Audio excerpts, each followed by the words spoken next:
தந்தை, மகன், தூய ஆவியாரின் பெயராலே ஆமேன். இயேசு கிறிஸ்துவின் அன்புமிக்க சகோதர சகோதரிகளை உங்கள் அனைவருக்கும் கிறிஸ்து இயேசுவின் அன்பு கலந்த வணக்கத்தை தெரிவித்துக் கொள்கின்றேன். இந்த நற்செய்தி பாகமானது லூக்கா நற்செய்தி 16ஆம் அதிகாரம் 1 முதல் 8 வரையில திருவாக்கியங்கள். குறிப்பாக 8வது வாக்கியம். நேர்மையற்ற அந்த வீட்டு பொறுப்பாளர் முன்மதியோடு செயல்பட்டதால் தலைவர் அவரை பாராட்டினார். ஏனெனில் ஒளியின் மக்களை விட இவ்வுலகின் மக்கள் தங்கள் தலைமுறையிடத்தில் மிக்க முன்மதி உள்ளவர்களாய் நடந்து கொள்கிறார்கள். நாம் பார்க்கின்றோம், தெய்வம் நமக்கு தந்த புத்தி, அந்த அறிவு, அது நன்மைக்கு நாம் பயன்படுத்த வேண்டும், மொழி தீமைக்கல்ல.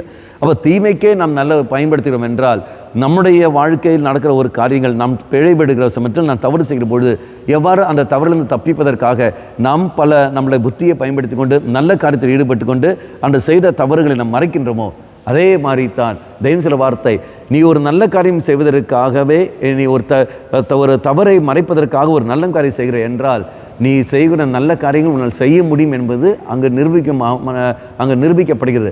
ஆகவே அந்த தவறு செய்யாமலேயே நல்ல காரியத்தை மட்டுமே மையப்படுத்தி வாழப்பாரு, இதனுடைய அர்த்தங்கள்.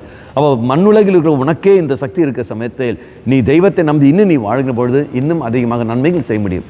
இறைசிலும் மன்றாடுவோம், ஒரு தவறை மறைப்பதற்காக நல்ல காரியம் செய்து அந்த தவறை நான் மறைக்கிறேன் என்றால் இதோ இனி முதல் அந்த தவறே நான் செய்யாமல் நன்மை மட்டுமே செய்து வாழக்கூடிய வரத்தை எனக்கு தாரும் ஆண்டவரே செய்யணும் நாம் மன்றாடுவோம்.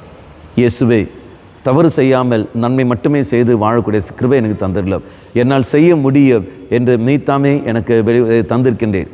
இதோ கிருபை தந்திருக்கின்றேன், அதற்கேற்ற செயல்பட செய்ய கிருபை தரும். அம்மா மாதாவே, தெய்வ மாதாவே, எங்கள் மாதாவே, என் அன்னையே, விசேஷமாக எங்களுக்காக பரிந்து பேசும். ஆமேன்.